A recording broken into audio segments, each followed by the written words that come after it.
my God, is it worth it? Some of the most beautiful people I've ever met. Some of the most kind people I've ever met traveling, and also just one of the most stunning continents. Like the beauty of that continent, unrivaled. That's amazing. How amazing to meet people for a couple of weeks and to feel that they've become a little family for a period of time, and then everyone just scarpers and goes off in their own directions, and that's fine too. But no one has ever said to me, oh yeah, I went traveling for 6 months, it was a waste of time. I remember so vividly the moment he said that, and all my hairs on my arm stood up on end, and I was like, well, I could just carry on. Like, there doesn't have to be a return flight home here. Like, and not being emotional about it as much as being like, this is absolutely right for me. I think that's something that all those kind of long-term travel people get. It's something we all had. You kind of are ensconced in the family unit as a kid. So it was the first time where I saved up money independently, right? And then used that money to go somewhere that wasn't where I lived. So it was like a really eye-opening experience, not just in terms of the travel, but just in terms of a manifestation of my independence. Welcome to the Winging It Travel podcast with me, James Hammond, where every Monday I'll be joined by a guest to talk about their travel stories, travel tips, backpacking advice, and so much more. Right now, I'm taking the podcast on the road travelling with me. So tune in every week for short form episodes detailing all my travels alongside my Monday guest episode. Are you a backpacker, traveller, gap year student, or simply someone who loves to travel? Then this is the podcast for you. This is a casual, informative podcast designed for you to inspire you to travel. There'll be stories to tell, tips to share, and experiences to inspire. Welcome to the show. Let's get into the episode. Hello and welcome to this week's episode where I'm joined by Alun Davies from the Tripology podcast. Alun's been travelling on the road for roughly 10 years, working in travelling, and through their podcast, they hope to encourage people to travel like ourselves, our listeners, and get those backpacking trips you've always wanted booked in. Today, we're going to have a chat about travel, podcasting, how we can help you, building a travel community, and more. Alun, welcome to the show. How are you doing? Thank you so much for having me, James. It's such a pleasure to connect with you over the internet and discuss all things travel. Yeah, the next step would be in person. That'd be even better. That will be amazing. Yeah, let's make sure that happens in the near future. Let's do it. Yeah, so currently tell the listeners, where are you based right now? Right now, I'm doing ever such a brief pit stop at my family home in Scotland. I'm here very, very briefly. I intend to hit the road again next week. I'm linking up with a travel friend and we're going to go to North Africa together. But right now, I'm in grey Scotland. Oh, yeah? Which part of Scotland is that? Not Castle Douglas, so as far south as you can go without hitting England. Got it. Okay, fair enough. And Scotland's a beauty in the summer though, isn't it? It is beautiful. And do you know what? Today I've spent the whole day sort of riding an electric bike across the kind of countryside. It is a really beautiful place. So dreamy. Yeah, amazing. I think you can sort of have those travel experiences wherever you are, as long as you have an electric bike and some road to travel, you can have some cool times. Do you know what? I had an electric bike for the first time as a travel thing in Myanmar, but the roads are pretty shit. And what I mean by that is they're sandy, dirt roads, if you like. And it started raining, and I had my girlfriend on the back, and I got to this like sandy part, and I went left, right, left, and we stacked it over. Oh no! Yeah, it fell on our legs. I was like, "Oh shit, are we injured?" Like the little mirror on the left hand side was like damaged, and I was like, "Oh fuck, it's gonna cost me an arm and a leg." But luckily, we're okay. Here, there's an absence of sand, but there is a abundance of potholes, so it's quite good. It was a bit slalom, I was weaving about, sort of trying to keep safe out there. Oh, nice! That's a great way to travel with electric bikes, isn't it? I think they're quite nippy. Yeah, they're good. I mean, bikes are really useful. I'm partial to renting a bicycle or two whilst I'm on the road too. So nice. Okay, talking about the road, we're going to get stuck into maybe early days first, because I'm always keen to understand a traveller on my podcast about how it started. Where did your interest come? So first question is going to be, growing up, did you have a trip, or were you always introduced into travel? Like, where did the sort of wanderlust start to sort of develop in the early years?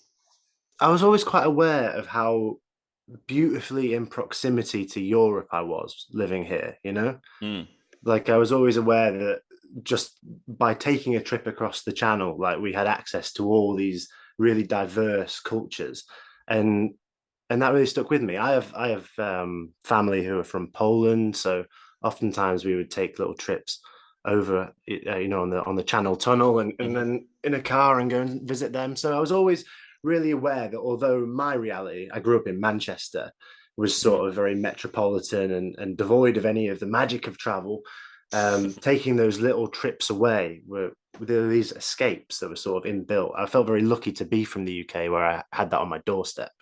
Yeah, I think we hear that the most from like American podcasters or travelers, right? When I speak to them on my podcast, I mean, they've got the same thing, but just different states, right? But it's not quite the same as a different country and their language, is it?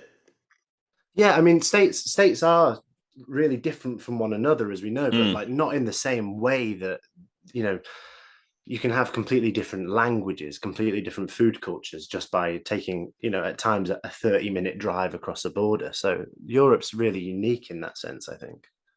Yeah, it's kind of underrated, but also not appreciated, especially from my perspective when I was younger. Didn't appreciate it, didn't do enough. Like when you look at EasyJet, £20 to go somewhere, it's ridiculous. Like, why was I not just doing those like weekend trips more and more? And I think when you leave Europe and come back to it, you kind of appreciate it more, I think.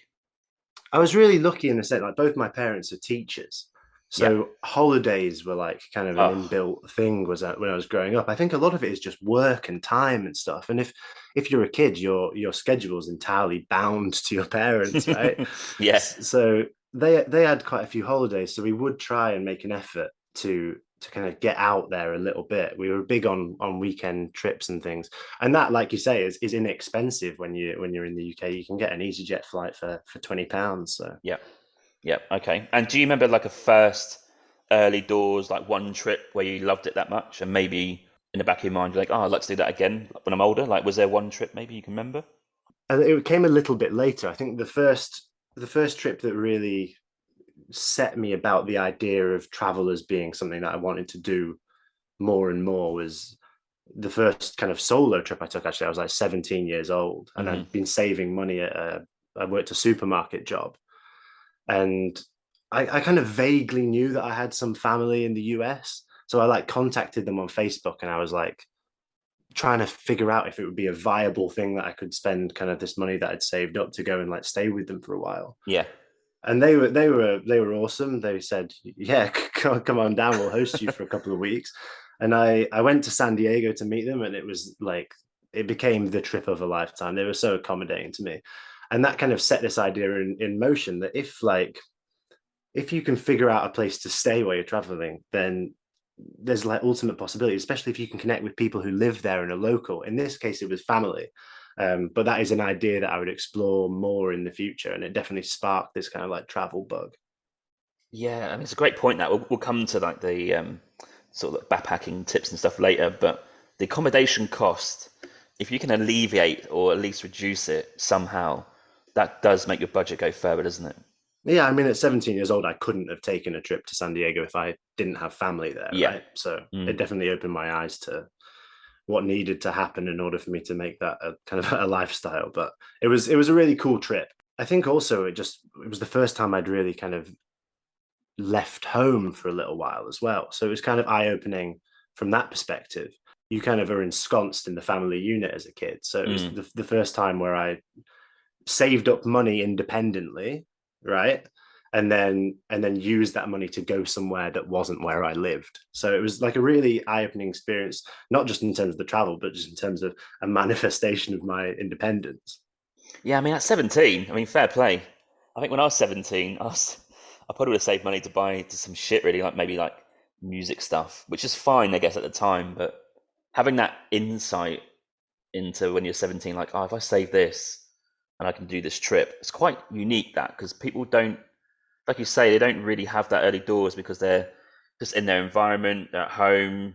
Like the wanderlust, or at least the idea to get out there and experience something different, is quite challenging at that age. San Diego would have been an awesome trip that early. Yeah, it was really cool, and like I say, I was from a position of privilege in the sense that I had family there, but they like drove me around, so I managed to go to a few other states. We went to Colorado, we went to Oh, nice. Vegas. Yeah. Vegas was cool because At the age of 17, believe it or not, I had a long beard. So I was able to sort of sneak into some casinos and sip a free beer at the roulette table, you know? I think the beer would be the most difficult part, wouldn't it? I think it's gambling Exactly. 18 there, and then beer's 21. Is that right? I Yeah, don't know. 21. Everything's Yeah, 21, but I guess a 17-year-old with a long beard yeah, you can get pass away for with 21. it. That's awesome. Allegedly. Yeah, yeah, yeah. And San Diego as a place to go, did you experience any sort of maybe culture shock, or because of the family connection, was it a bit easier, do you think? Well, I think that as as Britons, we're like so frequently exposed to US culture, right? Yeah. It's just like I think maybe that's the biggest shock I experienced is how television it all was. Like we went to Hollywood, right, and could see Mm, the Hollywood sign, and we've all like seen that. That's iconic. We've seen it on the screen before, so it was kind of. I feel like oftentimes the US can feel like you're in a sort of TV show, yeah. but my family there is Polish, so they're kind of Polish people living in the US. So I'm kind of very used to that culture from growing up. So it felt quite homely in some ways, but like I'd walked onto a film set. Oh, nice. Okay. Yeah. California, though, what a dream to start. Yeah, it was Probably cool. And the weather, beautiful. oh, it's just insane. I think if you're going to go to the States for the first time, you want to leave California last because if you go there first, I'm not saying all the other states are downhill from there, but it's a great state to start. I've been chasing that sunshine ever since. Yeah, haven't we all? Yeah. Yeah, I remember the same feelings when I went to Australia for the first time. I was like, the sunshine. We stayed with my friend's family, maybe like similar vibe to yours. A couple of years older though, but nice introduction into another country that's fairly similar but still a bit different. Certainly, yeah. And because we're aware of it from culture, like you avoid having to sort of figure out we all know how much a dollar is, you know, like you don't Yeah, have to do yeah, any yeah. complicated currency exchanges or there's no language to learn or anything, you know. So it's like it at least looks and feels similar to a life that we're used to. So it was really, yeah, it was, but it was the perfect introduction to kind of like independent traveling. Nice. And did that spark into a plan to maybe do more trips, or was there maybe university next? What was the next thing after that? University was next, but I remember like very much bookmarking travel as something that I was intent on coming back to in the near future, you know. Mm, um I went to university after that. I went to university in Leeds, so the north as well. The yeah. long, arduous journey from Manchester to Leeds. Yeah, that But horrendous I journey that no one does. Yeah. exactly, yeah, a train ride. But I Yeah. yeah, definitely kind of dogged that page in the book. Like I'll come back to it. Did you randomly get any stick in Leeds for being from Manchester? Was that a thing? Not at university, because I No. mean, I think. Well, do you know what? Most of the people kind of staying in my halls of residence were from the south of England. So if I got any stick, it was just for being northern rather than Yeah, being yeah, specifically from Manchester. yeah. I won't say I'm from the south. I'm from Norwich.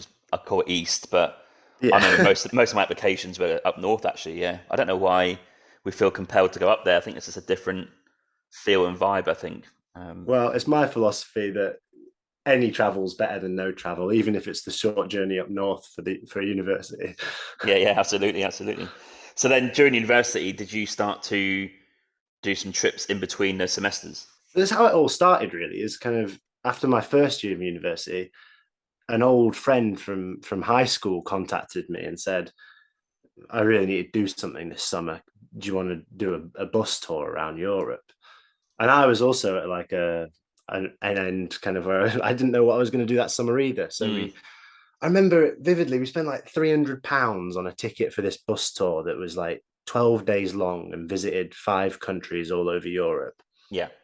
And it was with a company called Top Deck. Oh yeah, yeah, yeah. And it was like so not similar to what I think of as travel today, but it was full, this bus, of Australian travelers. Yes. The sheer like joy and mirth that I saw them experience for like all being together and doing what for them was a huge trip, right? For us, Hmm. it was a trip that set off from London and was fairly close to home. But for them, it was this huge adventure. And I absolutely loved that trip. Like I fell in love with everyone on that bus tour, and that opened my eyes to the human people side of the experience of travel. Like this was amazing to spend 12 days with people who I'd never met Mm, doing the activity of traveling. I just realized, well, if I could spend all my time doing that with like-minded people, that is what I would choose to do. Of course, yeah, yeah. And did you start to hear like stories from those guys about maybe places they've been to and the stuff they got up to as well? Well, they were really young, so Okay, like meaning they were like kind of in their early 20s as well. So for a lot of them, it was their first time got out it. of Australia. Mm, I definitely connected with them in the way that they were people who had an intrinsic curiosity in the rest of the world, right? So in yeah. that sense, we would like share stories of places we wanted to go to, and they told me a lot about Australia. So it cultivated this idea that I definitely wanted to go to Australia. I remember at university, so that would have been the same age as those guys, like, 2021. Yeah. We lived next door to some Australians. They're on the classic work visa, right? I used to look at them, and I had been to Australia at that point. I was like, why are you here in London?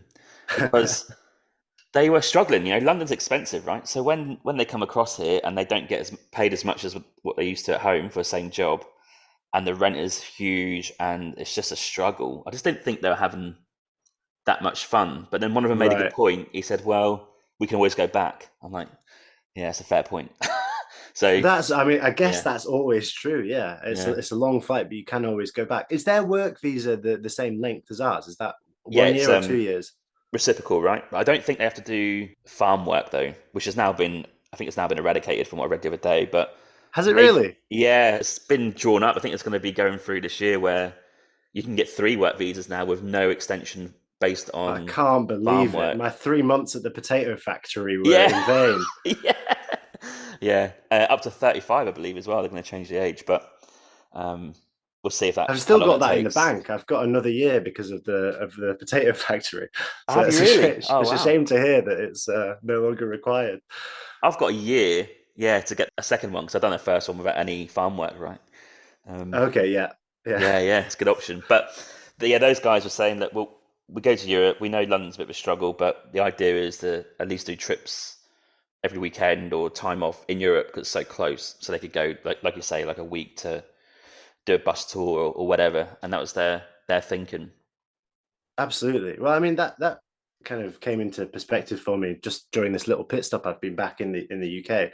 I went to Sweden last week just on a Oh, yeah, short flight, and yeah, the distance and time investment and financial investment to go from the UK to any country in Europe is pretty similar to just like change cities in Canada or drive from one city to another yeah, in Australia. Like yeah. it really is like you can do it for a weekend, no problem. So for them, that's a what an opportunity to be in the UK and be able to do that. Yeah, you're absolutely right with that, especially at Canada as well. Like, it's so expensive to travel internally. Oh yeah, It's criminal, really, and it's expensive to stay in Vancouver and expensive to get out of it. So that's what I've yeah. learned It's from being here. flights only, pretty much, hey, or ride shares or something. Yeah. Yeah, yeah. I saw a TikTok the other day about why has the US and Canada not got high speed rail? It makes things Interesting. so much easier, and they've done like a comparison chart between China and North America. And when you look at North America's train system, it is shit.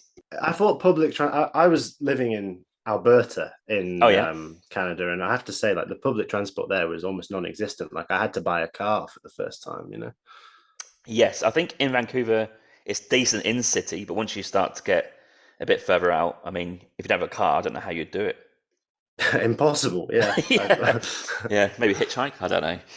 always an option. Watch out for the bears. But yeah, that's a problem. Okay, so you started to dip around Europe, and then I guess you came to end of university, right? And then a plan was to go off and travel and work and save some money. Was that the next step? Kind of. I mean, I was gearing myself up for a big adventure, like for the whole final year of university. I became like really discontented with what I was doing at university and just kind of bunkered down to be like, as soon as this finishes, I'm off. Oh, So I same. started saving whilst I was still at university. I started working in a music shop selling guitars. Oh yeah. Oh And I nice. just Yeah, yeah. started squirreling away the pounds, like just thinking, as soon as this university experience is over, like I'm gone. Yeah. I had the same thing. New Year's Day, 2011. Halfway through my degree, exactly. I had 2 years to go, unfortunately, at that point. Yeah. And I was like, no, I'm checked out of this already, but I'm going to get it done. And then, yeah, like you say, work, save money, and get that trip done as soon as I finish. And as soon as my graduation was done in November of 2012, I was off January 2013, so straight on it. And then I think Yeah, so. We had nice. a similar vibe where I became so discontent with my degree. I mean, I done music, so I actually played guitar. That's what I Oh, did. amazing. Were you glad that you stuck at it in the end? Because I have later come to be glad that I did that. There was a crossroads where I could have been like, I'm not enjoying this. I'm going to go just travel now. But I've later become glad that I stuck it out, finished it up, and then went. Yeah, I think so. Just for the accreditation, right? At the Exactly. time, I mean, I got a 2-2 because I literally checked out. I just got through it, Right. and Yeah. Yeah. and I think if I got a 2-1, that would have been a tiny bit better. But there's only a grade. I mean, I've never used it, so it doesn't really mean anything. But it actually gave me a chance to also work. Penultimate and last year to get my money to go, and that was crucial. Yes. Yeah. Absolutely. Don't have a plan and you just want to go, but you don't plan to save, and that can get stressful as well because you've got to figure out what to do next, right? Totally. But that feeling of not being happy where I'm at, and Yeah. then sparking a plan, like letting that discontentment grow to in quite a proactive way, is something that's really stuck with me. I'm sure we'll talk about it more as this podcast goes on, but I think that is like the real seed of travel for me, was this feeling of like something's not quite right with the way Mm. I'm living here. What can I do about it? So yeah, I squirreled away a load of money basically and just decided to go for as long as that would last me. And I hazarded a guess that the money I could save in my final year would last me about 6 months. Hmm. Yep, I had 6 months before I had to work again. Almost exactly the same from what I've saved. And you're Yeah. right about the whole being discontent. People struggle to understand this. I was bored. I was like, I need to get out of here. I need to try something different. And getting Yeah, on that totally. plane, or bus ride to the airport and then plane was the easiest ride of my life. Like I could not have even thought about not doing it. It was like totally the right thing. As I sort of said goodbye to mum and my sister on the snow, sort of said, "Yeah, see you later." Whereas like they're sort of like tearing up a little bit. I was like, "Yeah, I'll see you. I'm off." Like super excited and super willing to get out I love what you said there, James, because I mean, anyone who's been backpacking and been traveling will know that there's like these transient experiences that all travelers have, there. that like we all share in common, and they're all the things that mean that we're travelers. And I had such a similar thing where on my very first flight, I felt like I was like waking up somehow. Like, geez, Yes. like this is what I was meant to do. Every tributary on the river of life converged at this point, and this is now where I'm supposed to be. And that experience you describe of going to the airport and not being emotional about it as much as being like, this is absolutely right for me. I think that's something that all those kind of long-term travel people get. It's something we all had. You're absolutely right. I think even the clarity of that time has not even been matched since. Because I think when you get older, you think about a few other bits and pieces, whether that's relationships or whatever. But at that time, I think it could not have been a more perfect time. Like just the right thing to do. Decision was totally justified. Yeah, totally. I also I too think of it as this thing that, maybe I've only experienced it once, and I think about that moment on the flight a lot. Like there was so many options and possibilities in a life of directions you could go, and I think it's Yeah. the only time where I've ever been absolutely certain that, whatever happened over the last kind of 21 years, I was supposed to be here right now. I'm supposed to be on this plane. Mm. Yeah. And come with that is a plan, obviously, which is very loose. I had a loose plan. I knew 6 months work for a year in Australia, then do another 3 or 4 months, right? Did you Um, stick to that plan? Yeah, I did. Yeah, because I went to the World Cup in Rio, so that was Right. 2014, and the last night out, which I think was the night before I went, my friend said, "I'll see you in Rio," and do you know how poignant that is? At that time, that was like Right. 19 months away. I was like, Yeah. "Yeah, I guess I'll see you in Rio." It's a good phrase for a t-shirt, that. Yeah, yeah, see you in Rio. Yeah, I think we did create something for that, and Nice. throwing a caveat here. This is before smartphones, right? I don't have a smartphone. So this is Amazing. 2012, right? So I really had no way of really connecting back in. So in my mind, I was like, well, yeah, I guess we'll communicate over time, like somehow. But yeah, I'll see you in Rio. I don't know how or when I'll see you again. And that was just a bit of a poignant moment before I jetted off to Bangkok. That's beautiful because it makes real the concept of the other side of the world, doesn't it? Mm. And that being so abstracted before you kind of experience what that looks like. Yes, and then in that period of time, I don't know when you experienced this, but the technology got better and more frequent, and I did buy a smartphone. And then the reason I'm bringing this up now is because the friend who said that to me, I'll see in Rio. We had a date. We're going to meet in Rio. I was like, right, yep, that's the end of my visa. I'll go to Hawaii, then I'll come down to Rio. He kept quiet that I think three of my friends were coming, but he slipped up the night before. So the first time I saw him in a day. He's like, yeah, we've got three people coming, but they're work friends. I was like, yeah, whatever. And in the conversation just before bed, he slipped up that three of my friends were coming, and he couldn't believe it. But that was a year of keeping quiet. Oh no. Yeah, and he was absolutely devastated, like head in hands. I can't believe what I just said. But Oh, and he, the other friends would have been like, there'd have yeah, been an excitement about him keeping the secret. It's an awful lot of pressure to have a secret.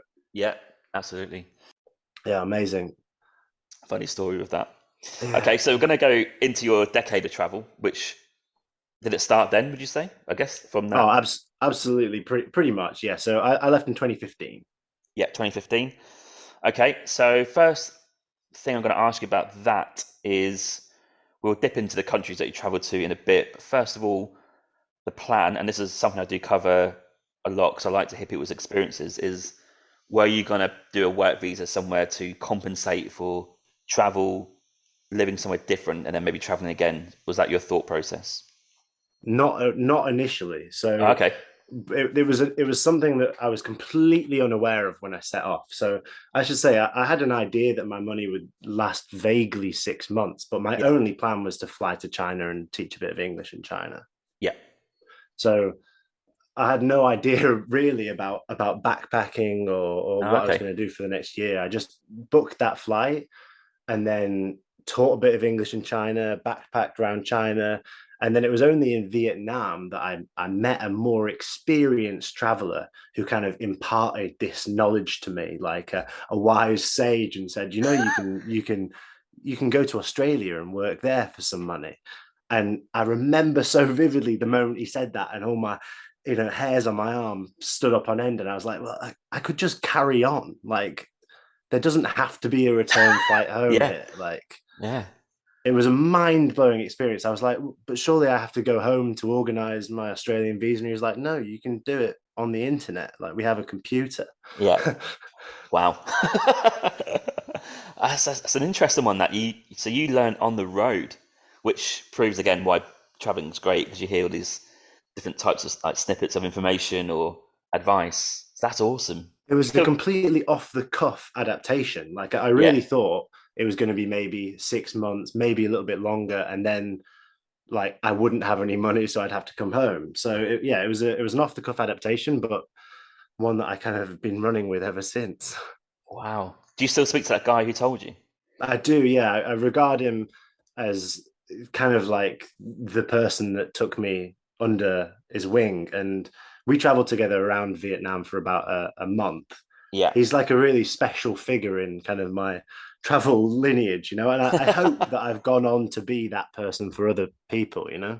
Oh, that's awesome. That connection, that's brilliant because you can't get that anywhere else, can you? I just, I wouldn't have met him. Yeah, exactly. Yeah.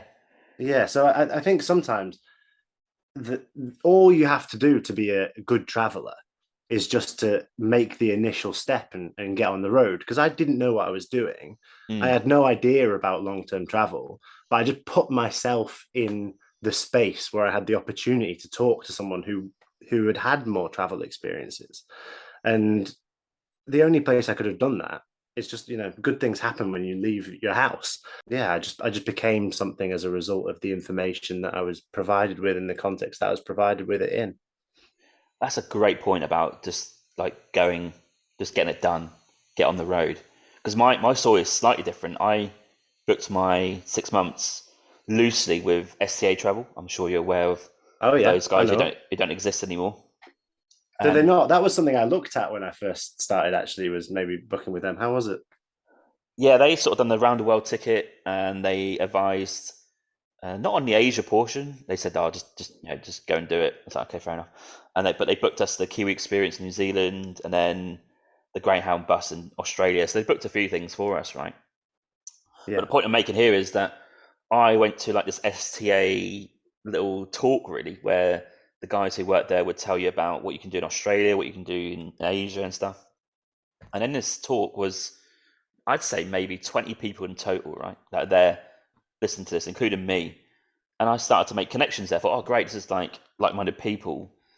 But the point here is, all those people that I met then didn't go, and Wow. it's just like there's a big difference. And I think you might find this traveling, or even doing a podcast, where, or even your friends that maybe say, "Oh yeah, I want to do that," or "I'd like to do it," but they just don't quite make the leap. And that's a big difference, because those people that I thought were going to be like travel friends, if you like, were never travel friends. And then you go on the road and meet actual travel people, and that's a Mm. huge difference. Yeah, it's so common, right? I think you all have heard this so many times as someone who I'm sure like everyone in your life regards you as like the travel guy.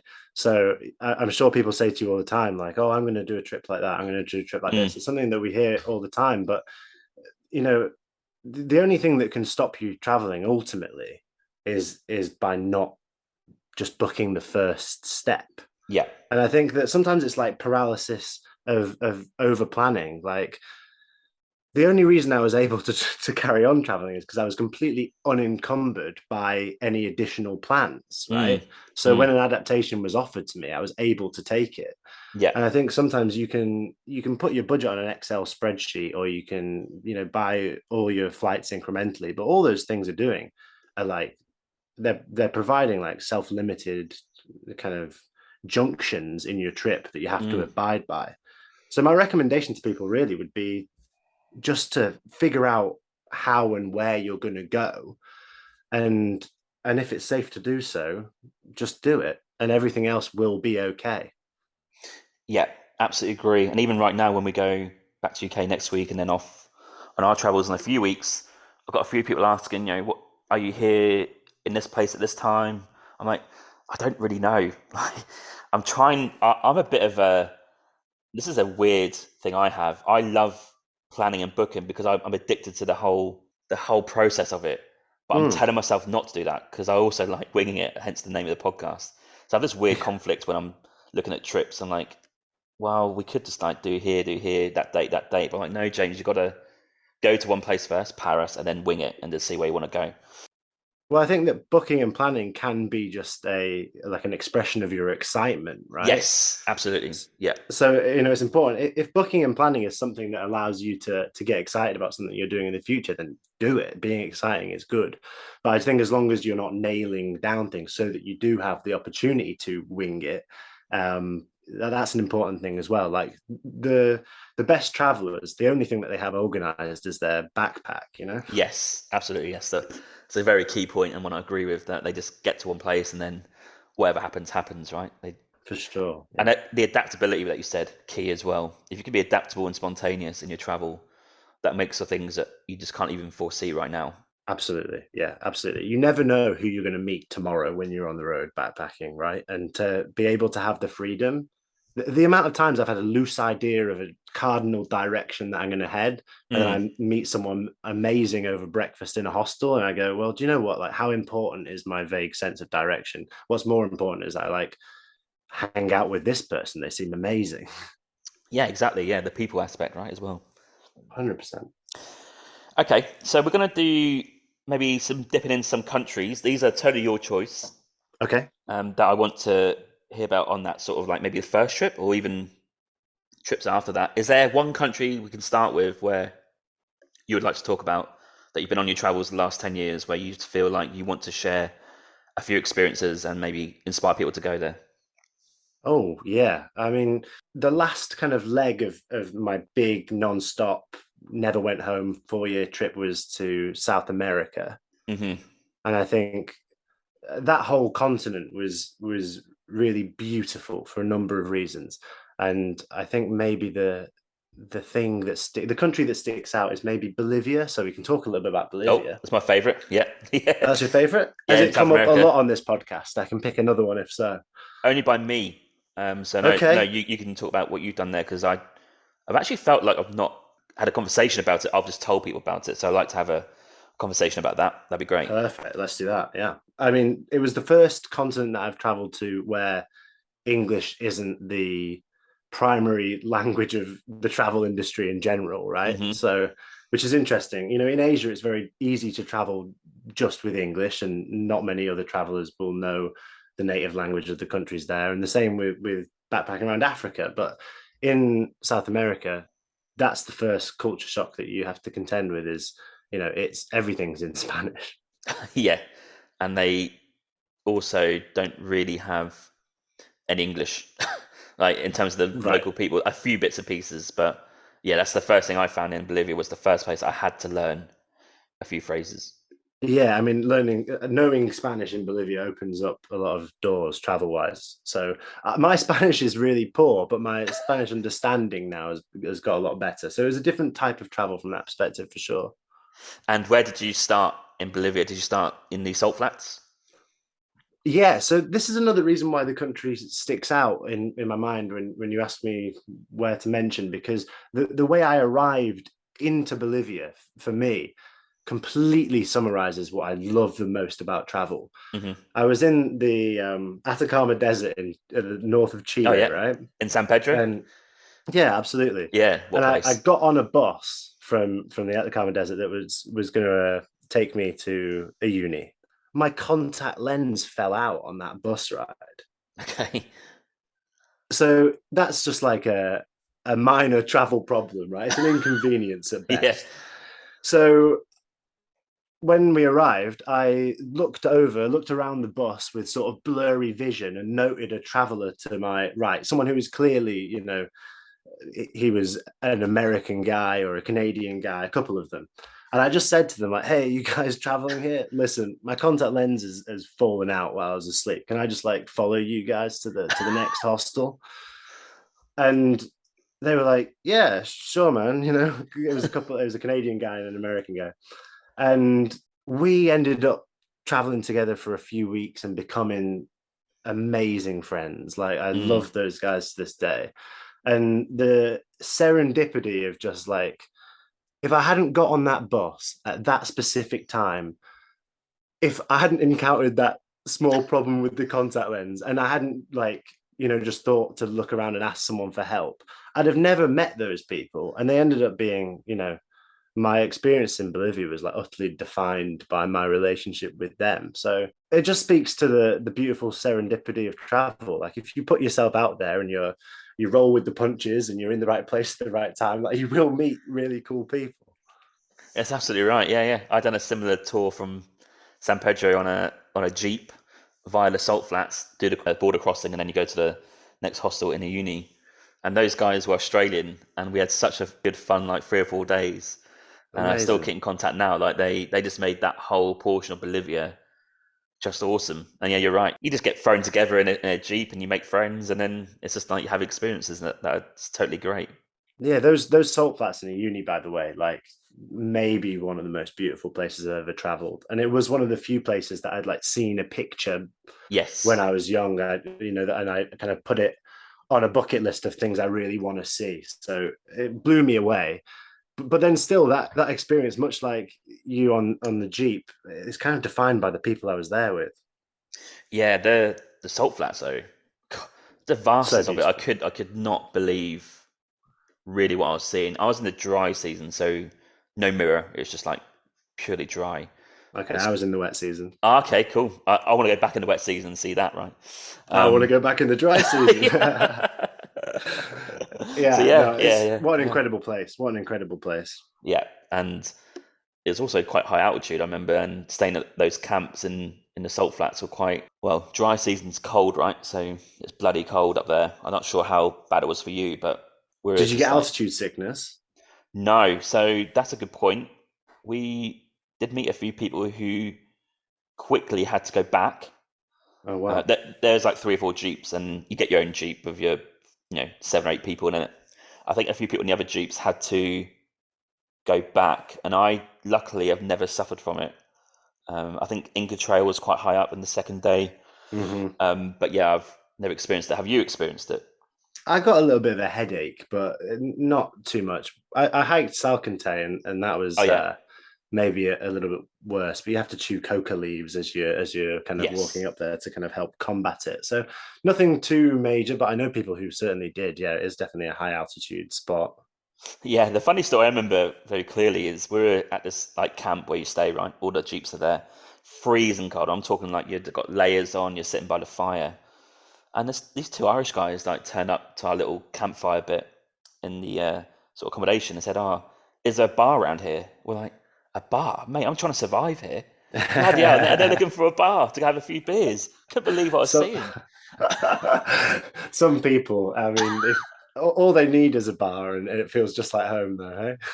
I just couldn't believe it. Yeah, and actually, another story about Irish people on the Inga Trail. Some people, so you carry your backpack, don't you? And then some people just fill their backpacks up with beer and spirits. I was like, oh, fair enough. Don't take the essentials. Just take the alcohol. They were Irish as well. I was like, okay. That's got to feel like a mistake when you're like Yeah, yeah. summiting the mountain, like everything's. It's got to feel like, maybe if I just took one less whiskey, it'd be somewhat easier. But it kind of plays into your thoughts there about just these random people you meet on these tours, just like these little snippets of stories. I'll never see those guys again. I didn't even know what those guys' names were. I just met them Yeah, for right. 10 minutes, had a laugh at what they're asking, probably asked what their name was, a bit of a story, and then that was it. They're off. It's just those little snippets in travel that it's a weird one. That they're magic, Totally. but they're also a bit sad as well. You're like, oh, I don't get to know those guys and where are they now and what they're getting up to. But So I mean that can go in different directions. So one of the people that I met on that bus, I've since like went on to live in his he lives in an RV and I lived in his RV and we went to Mexico together just recently. Like yeah, we stayed in touch, but there's some of these connections are fleeting and you kind of yes. experience them and then lament them, and then other experiences you can do whatever you like in these scenarios, right? The internet has made connecting a lot easier and a lot more permanent if you want it to be, and a lot easier. So Yeah, that was back in 2014. So that was starting to come really into the fore. But yeah, I remember those guys make me laugh. And also in Bolivia, did you go to? Here's a place I've not met anyone that mm. I've apart from those guys I've travelled with on the podcast, especially. Did you go to Potosi? I didn't go to Batozi. Right, we went there because like, oh, it's like one of the highest cities in the world. Let's go and experience it. Right, And right, right. yeah, yeah, I went there with those Australian guys, and we had a few nights out there. But nights out at altitude, that's a bit of an interesting dynamic. Does it affect your Very quickly. alcohol intake? Yeah, Really? yeah, quite quickly. Yeah, I think Oh, it's that's fascinating. one of the Australian guys' birthdays, so they planned something, and I barely remember anything from it. But just walking uphill to the bar is a tough challenge. Yeah, I bet. I bet. Well, that's the beautiful thing as well. It just goes to show that you can never holistically experience a country, right? There's places, in every Yes. country that I've explored, there's places that give me a reason to go back. To finish on Bolivia, where did you go in Bolivia in terms of places to go and see? So I kind of explored up north from a uni in the Salt Flats, and then hung out in Paz for a while. But I eventually took a trip to the Bolivian Amazon Okay. in Rurrenabaque, and I ended up living there for a couple of months, working at a wildlife rehabilitation center. It was like one of the most beautiful, purpose-filled times of my life. I absolutely loved it. God, what an experience that is. Is that like living in the forest, just helping those guys out and Yeah, in the thick of the jungle. Yeah, worked for accommodation, and I found that experience on a platform called Workaway, where you can find a lot of yeah. people posting jobs. But I went there and lived there, and kind of cared for these animals, and was part of a program trying to rehabilitate capuchin monkeys to back to the wild. And it was maybe the time of my life where I've most paused and thought, I'm doing something good here. Like, and Mm, I'm living in nature with like-minded people, all really like hardcore travelers to have made it out there to the Bolivian Amazon. And it just felt like this beautiful, beautiful time. I'm so glad that I did it, and it sparked off an interest in wildlife rehabilitation. Like I'm going to do some more of that in the near future. So it was amazing. I had some crazy experiences there. I was stung by a bullet ant. I Oh, was like working with a baby ocelot. It was a crazy time. and did you do that with a group of people that were also volunteers as well? Yeah, there's volunteers there. I was on my own. I went there, but obviously there were people who were there before me and people who came as I was there. And there's that's a work environment where you make such close bonds with everyone, right? You're all pitching Yeah, together and working long hours to make it all happen. So yeah, I met some people there as well who I'll be friends with for life. that's awesome. You mentioned a good point there about the reflection period of having, oh, okay, I'm doing something great. I think, because I went for 2 years, right, including the work visa. I think the Inca Trail, if you like, I did travel after that, but my friend went Mm. home quite quickly, had to go home, who I was traveling with at the time. Well, we got to like day two, you do like Dead Woman's Pass. I think when I got to that high point and I sort of looked back, I was like, that's the first time I actually reflected on the whole trip from when I left Mm. Norwich in 2013 January to late July 2014. And you just Yeah. get those moments where you're like, I've done a lot here, haven't I? Like the last year and a half. Sometimes you just go, go, go. You're doing stuff, you're working, you're doing these experiences. It's quite rare you sit back and go, oh, wow, yeah, I've actually done a decent amount of stuff. Time to reflect. It's so important, James, to take those snapshots while you're still there as well, I think. Like to Yeah. give your mind a little moment to hit print screen, and just be like, oh Yes. wow, I'm here. I'm actually experiencing this. I'm living it. I think a lot of people like the post-travel blues are a real thing where people Yeah, yeah. like get home and then pause and think about everything they've done, and they're like, geez, like this is impossible to process, like everything I've done in this period of time, and then I've come home and no one understands, and Yes. and I Yeah. can't talk to anyone about it, and it's all crazy and wild, and no one's seen what I've seen.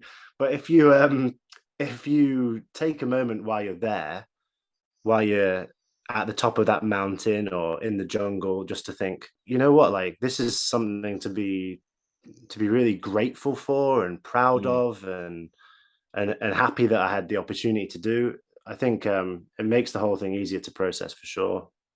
Yeah, 100%. A previous guest of mine, Dave Seminara, who wrote the book Mad Travelers. I don't know if you read that book. It's a great travel book to read if you're into your books. He wrote a section there about people who have the post-travel blues, and that could be anything ranging from a weekend trip to 2 years on the road, whatever it is. And he gives some examples, he interviews some people about it, and yeah, some people are like really extreme, like in bed for a week, can't get out, like almost like a mini Wow. depression, right? Just like reflecting what they've done, and they're kind of back to real life. It can affect people pretty badly. I think Is that something that you've experienced? I think after big trips, yeah. Do you know what? That 2 year trip, you done your 4 years. You said that at the end of that. Mm. I done two. When I came back, you get that weird excitement going back because you want to tell your friends and family about what you've done and what you've been up to. Then you start to realize they don't get it, or they don't even Yeah. care to an extent. That is a tough pill to swallow, I think. That's an interesting phenomenon that you mentioned there. And I think it's something that people who've been away for, it's another one of those universal traveler experiences that people who've been away for a really long time have to contend with. Is like there's very linear questions that get posed to a traveler who comes back after a long time, and it's usually like, what was your favorite country, Yeah. and how was it? And that's how was it is an impossissible question to Yeah. answer Yeah. after being away for years, right, doing something. So it's you know how do you answer that? How do you answer how was I it? It was everything to me. It was like, yeah, it was certainly something I experienced. Like I was away for 4 years and without coming home at all, and I oh surprised wow. my Yeah. family coming home, which is an experience I'll remember for the rest of my life. Like my Yeah. my mom opening the door and seeing Oh me. wow. Yeah. But I felt very, very quickly, after the initial beauty of family and being home becomes normal, as it does very quickly, Mm. it was time for me to go again. I think that's because I realized that nothing meant as much to me as travel did anymore. Yeah, huge point. When I went back, if I'm honest, I thought I was done. I thought, yeah, I've done my 2 year trip. That's a great Mm. trip. I'll go back to Norwich. I'll walk around the city centre that I think I've missed for like the last 2 years. And what happened with me is this is like a slightly funny anecdote. I got back into Norwich, saw some family. Yeah, how was it? The classic question, like you mentioned. I walked Yeah. around the city the next day. I went for a coffee to reflect, basically. I was like, fuck, I don't actually need to be here. And I walked into STA Travel again. And as I walked in, someone took a photograph of me, sent it to my mate, and he put the caption like, "I've just seen your mate who's been away for 2 years go into SCA Travel the day he's come back." And I got shared around like my friends are like, "You've been back 5 minutes and you're already looking at the next trip." But I think Spotted. that sums up, yeah, like what you said, like you kind of realize, oh yeah, maybe real like normal real life is not for me. Maybe I just need to be on the road again. That's quite an interesting thought. Well, I mean, that becomes your normal everyday life. Like if you're talking about two years away or however long, at some point that becomes normal. And Yes. you Yeah. end up kind of absorbing into your personality a normal, which for you is superior than what your normal used to be. So then when you return to your previous normality, you're like, well, why would I settle for this anymore? Because my mind's been opened to this possibility. And that was something that I really, really fought and struggled with. Like, I never intended to be home for that long. Mm, But even the time that I was home after that 4 years, I was like, well, in many ways, I figured out the cheat codes to my existence, to the game that I'm playing inside my own mind, right? It's like I figured out that for me, travel makes me happy. It makes me a yes. better person. I enjoy it. And that was the life I was living. That was my normality. So why go back to anything else? I can do it. Like I know I can do it. I've proven to myself that it's possible to do and carry on doing and do perpetually. So at that point I had no excuse not to, right? Yeah, yeah, absolutely. It's hard for people to understand that because they're just used to, I call it the social norm, like just the whole classic 9 to 5, get a job, get a house, that sort of thing, which is fine in its own right. And if you like to do that, that's great. But for some people, that is not what they want to do. Yeah, well, I mean, it's also important to say that there's like everyone has their own cheat codes for whatever game they're playing, and if the thing that makes you the happiest is, having a beautiful family, or having a house that you really care for, or Mm, whatever it is, 100%, like yeah. do that. Then Mm, that's amazing, and there's no reason why those people should abandon the thing that makes them the most happy to go traveling. But I'm of the opinion, if you're maybe not doing the thing that's making you happiest right now, yes. or you, like both me and you did, are feeling a little bit discontented with where you're at, travel is the medium by which you'll be able to try the largest breadth of different things. Like travel is maybe the most diverse hobby that you could engage in, right? You'll be exposed to all sorts of different people, all sorts of different cultures, all sorts of different activities. And it might just be that travel becomes the thing in and of itself that makes you the happiest. Who knows? As long as the person who's listening now is doing something that they genuinely enjoy, and that doesn't have to be travel, that's the main thing, right? If you're not Absolutely. pursuing your genuine interest, then that's a problem, and you've got to really figure that out. And I would say, Yeah. as you said, travel is a great little stopgap. If you've got the means to do it, where you hate your job or you just don't want to be in the same routine, but you need time to figure something out, just take 2 or 3 months off. Just go and travel, decompress, go and read, go and eat some great food in, I don't know, South America, go and drink coffee in Paris, whatever you need to do to reflect on what you want to do in the future, then there's nothing wrong with that. And you never know, you might go travel for 2 months and you might think, oh, maybe this is the lifestyle I want. It's worth a go. Yeah. Well, what it never is a waste of time, right? Yeah, there's no Like, downside to it, is there? well, I've heard people even like, occasionally people might have a bad trip or they don't enjoy traveling. But what it never is a waste of time. Yes. Like Yeah. you'll always learn something, you'll always meet someone, you'll always be exposed to something that you weren't exposed to. Like I've heard people who have lost their luggage, or people who ran out of money, or people that all manner of different things happen to, but no one has ever said to me, oh yeah, I went traveling for 6 months, it was a waste of time. You either learn something about yourself or you learn something about traveling, right? New cultures and stuff. You Absolutely. can't not win, I don't think. Yeah, Okay. it's nothing if not just worthwhile. Yeah, we're going to get some backpacking tips from you in a bit. But first of all, I would like another country maybe in South America that you loved. It's going to be Argentina then. Okay. Have you been to Argentina? I have been to Salta randomly. That's it. Okay. And Iguazu Okay, Falls. nice. So Argentina was the country that started off my South American adventure. So I'd just done a year working holiday visa in New Zealand, Hmm. and I went to Argentina with the intention to use it as a gateway both to Antarctica and then the rest of South America. Right. One of which I succeeded at, the other which I failed tragically. So it was like my original aim when traveling was to visit all 7 continents in kind of one big adventure, and Antarctica was like the last part of that. So Yeah. I spent there's a city called Ushuaia down at the very Yeah. very bottom of Argentina, and I spent what can only be described as an inordinate amount of time in Ushuaia knocking on ships' doors at 7 in the morning, being like, "Can anyone take me to Antarctica?" It was ridiculous. And when you say fail, did you manage to get on a ship, or you just couldn't get on one ship at all? I got on a ship just to have a brief chat with some of the captains, but no one took me to Antarctica. I was able to kind of have conversations about Antarctica with various people, but ultimately I was always beaten out by someone who wanted to go to Antarctica who was actually useful, like a scientist or a sailor. I was going to ask what was the reason for no. Is it because you didn't benefit them at all? Well, this is the thing. About one person every season gets picked up by a ship just to go from, just as a favor of a captain. But most of the time, getting to Antarctica, you have to charter, and it's a Yeah. very, very expensive thing. So it was one of those things that I went rather naively and just thought I could use charm to get on one of those boats, and I realized that wasn't possible. So it was a lesson in adaptation. But funnily enough, that experience isn't the reason why Argentina was so magical. I suppose the biggest reason I love Argentina, it will always have a special place in my heart, is again just a very human experience. And it was in a town called Bariloche, Okay.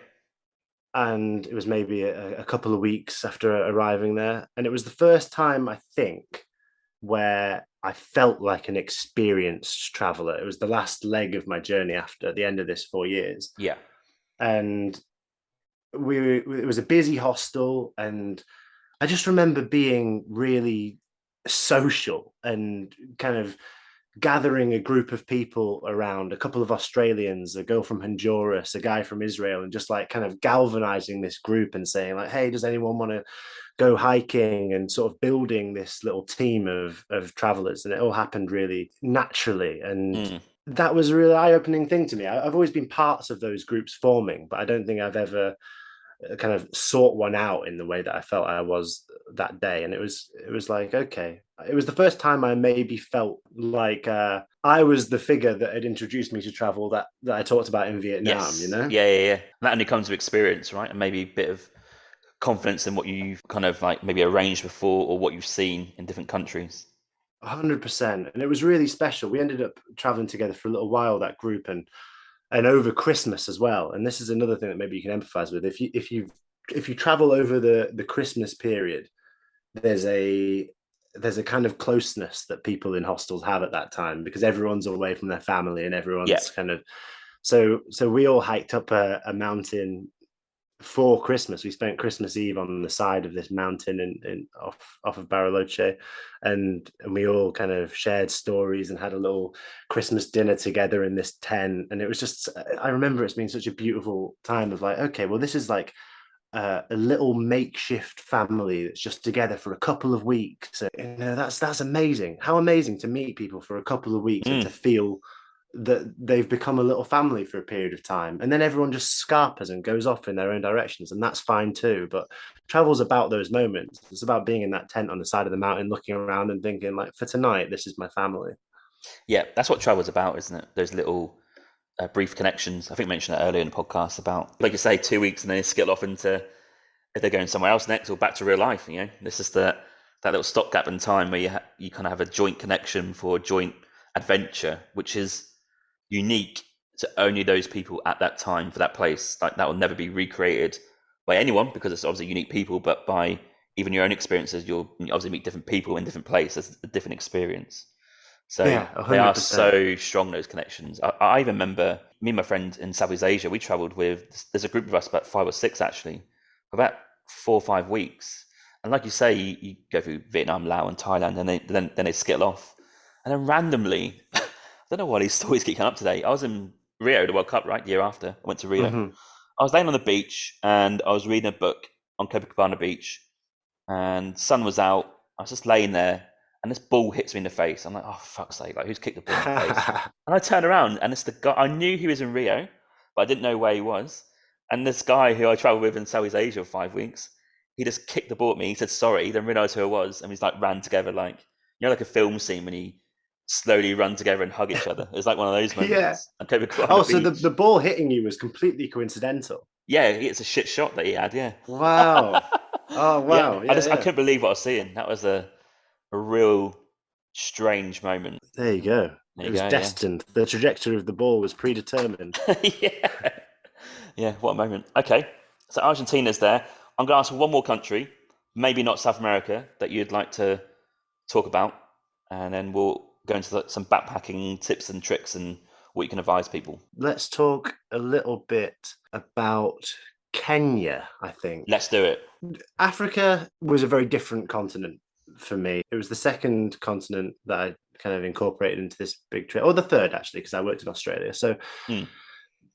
Southeast Asia is one thing, and it's very easy to travel around. Africa is really hard to travel around in some sense, and Okay. Kenya was the first country in kind of Africa proper that I traveled to. I flew to Kenya from Egypt, so out of North Africa and into Yeah. East Africa.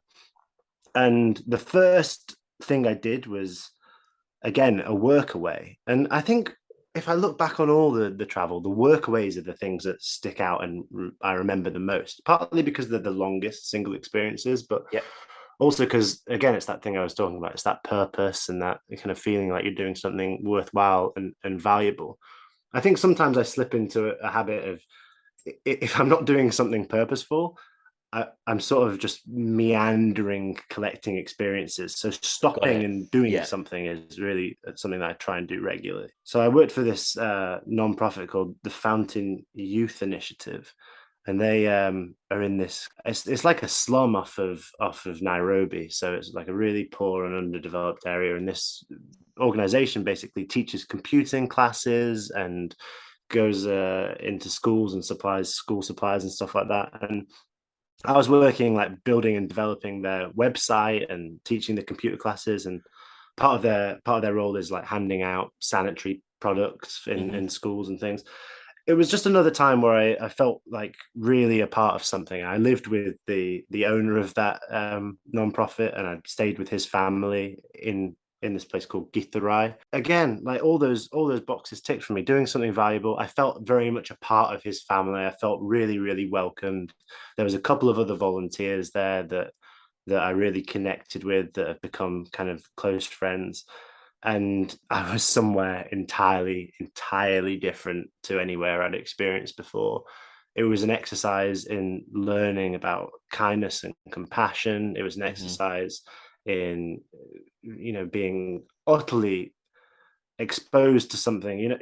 I have I had some conception of what Asia would be like. Had some conception of what South America and Australia and all these places would be like, but Yeah. I really wasn't prepared for the reality and the actuality of somewhere like this slum in Kenya. So it completely broadened my mind in a real way. So the workaway was part of your trip, or was that all of your trip in Kenya? Just part of it, yeah. Just part of it. It was. I spent a little while at that work away, and then from there I went off to do like a safari in the Masai Mara, and then travelled all south through Kenya and then into Uganda. So it was just a part of the trip. By the way, the safari in the Masai Mara was like one of the most spectacular things I've ever seen. Yeah, I was then going to ask.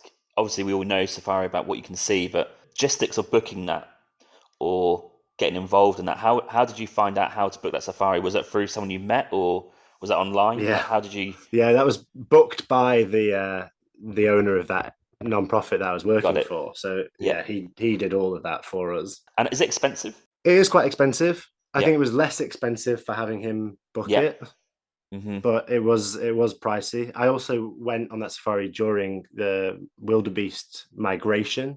Oh, wow. So there's like, I imagine maybe there's a premium cost for going at that time of year, but it's absolutely wild to see the movement of these wildebeest and zebra from they go from Tanzania and into Kenya, and it's just horde of these animals, like all moving as one. Like you can see like a tunnel, this winding direction from a distance. This movement, it's like life incarnate. Like I've never seen so many like mammals move like that. It was absolutely crazy, almost like a flock of birds, but on the Wow. ground. Like in terms of their mass. That's got to be such an awesome feeling seeing that. Absolutely crazy. Yeah, absolutely crazy and unmatched to this day. Totally unique. Yeah, yeah, Where else can you absolutely. see that?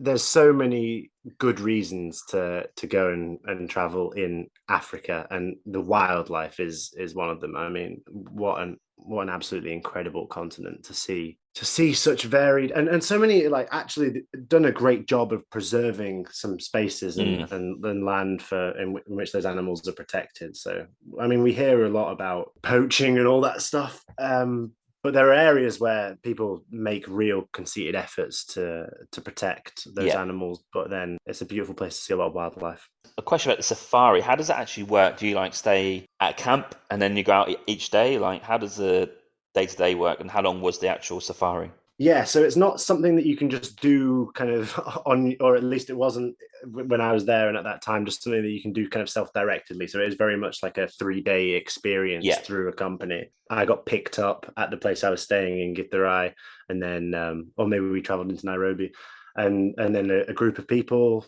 to the Masai Mara, and then in a kind of a cabin Hmm. off the protected site, and then you'd be driven in via jeep on the day. It was a 3-day experience on 3 different safari kind of sites. So Wow. one, you see the big 5 animals that are there, and then Yeah. another day kind of to an area where there's a lot of flamingos, and then Rothschild giraffes, a protected type of giraffe that exists Okay. in another area. So yeah, varied and a 3-day experience. Fantastic. And I know Africa is a huge place, and let's not base Africa just on Kenya, but in your experience of Kenya, what was it like just to travel? Like, this is a real unknown area for me because I've never been to Africa, but traveling city to city or going to places, is it tough? Is there buses? Is there trains? Like, is there jeeps? What's the logistics like? Is it easy?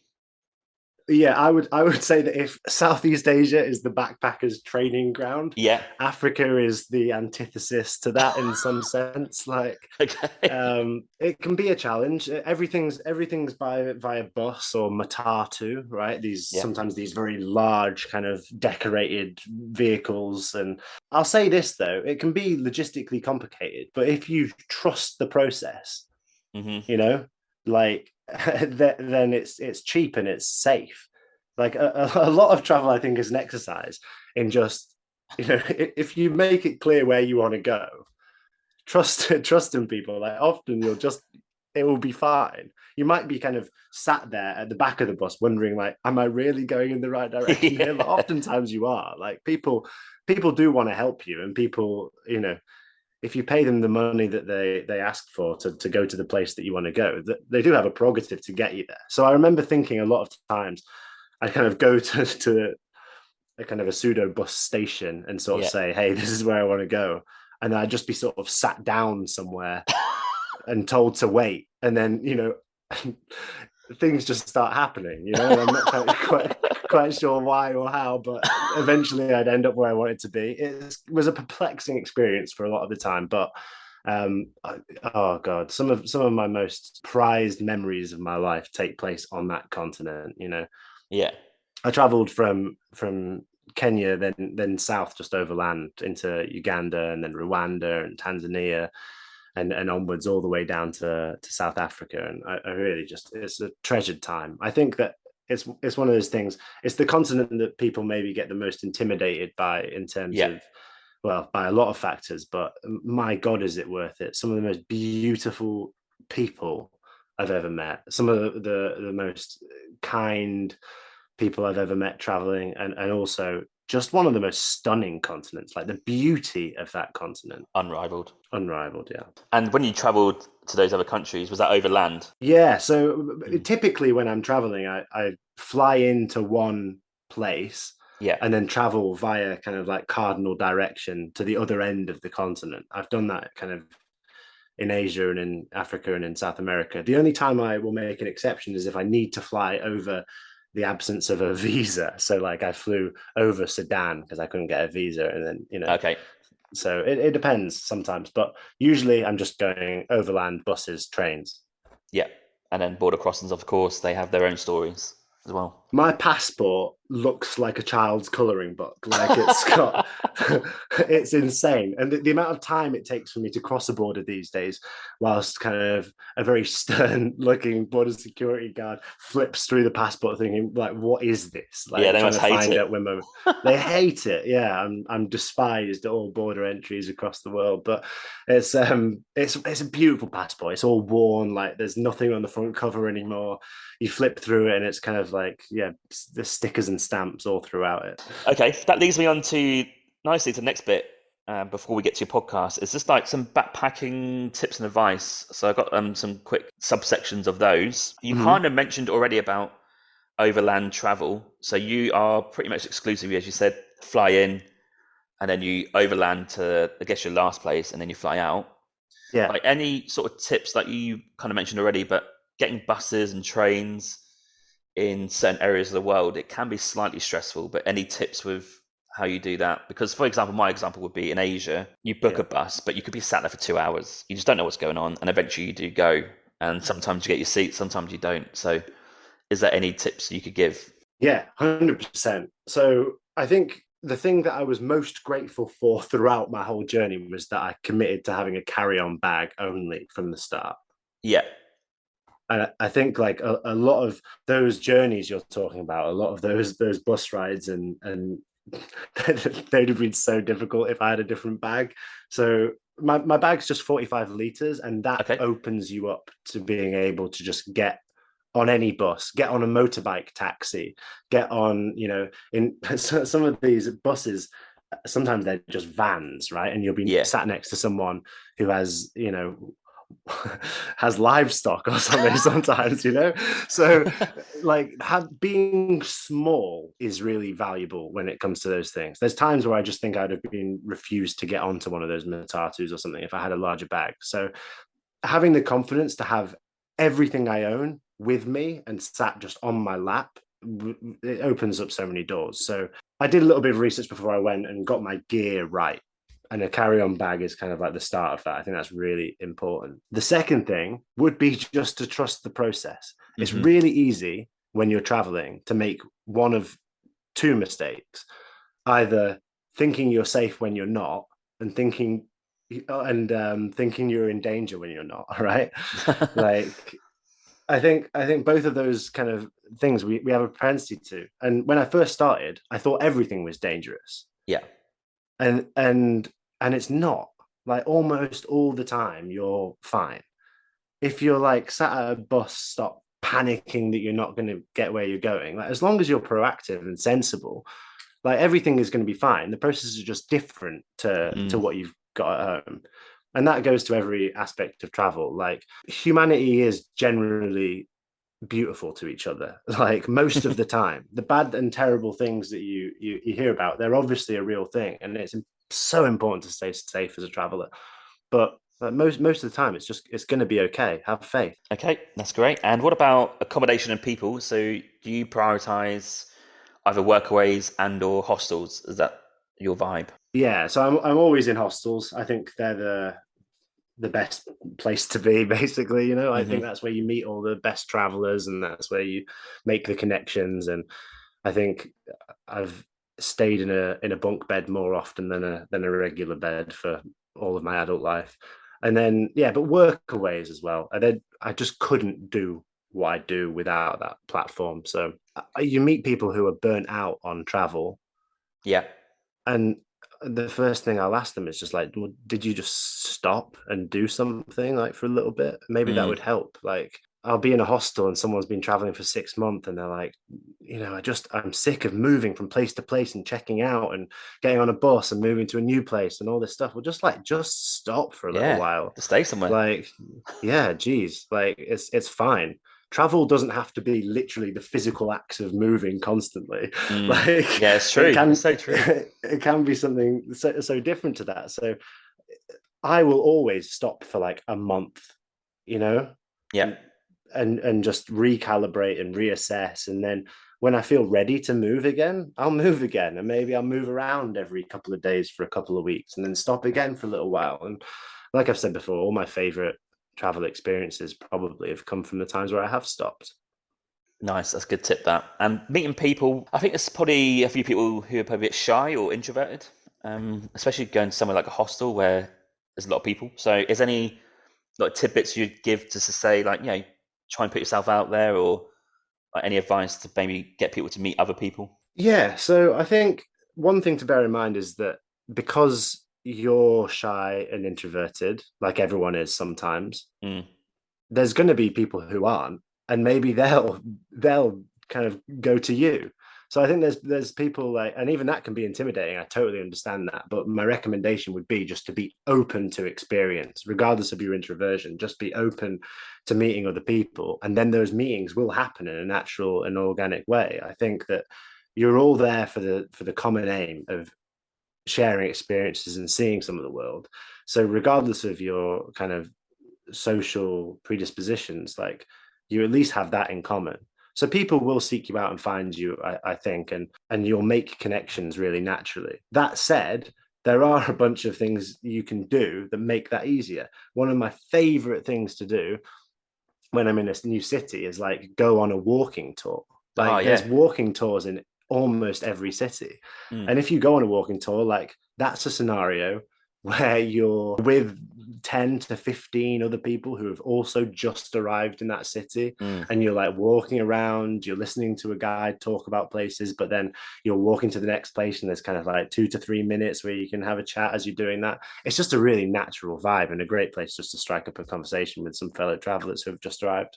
I'll actually say, like, it's my go-to move whenever I arrive in a new city and I'm in a hostel. If I've not met someone like the first day in that hostel, I'll always go on a walking tour. And I don't think I've ever walked away from a walking tour without like agreeing to hang out or like continue our adventure together. Like I think I always meet someone on those things.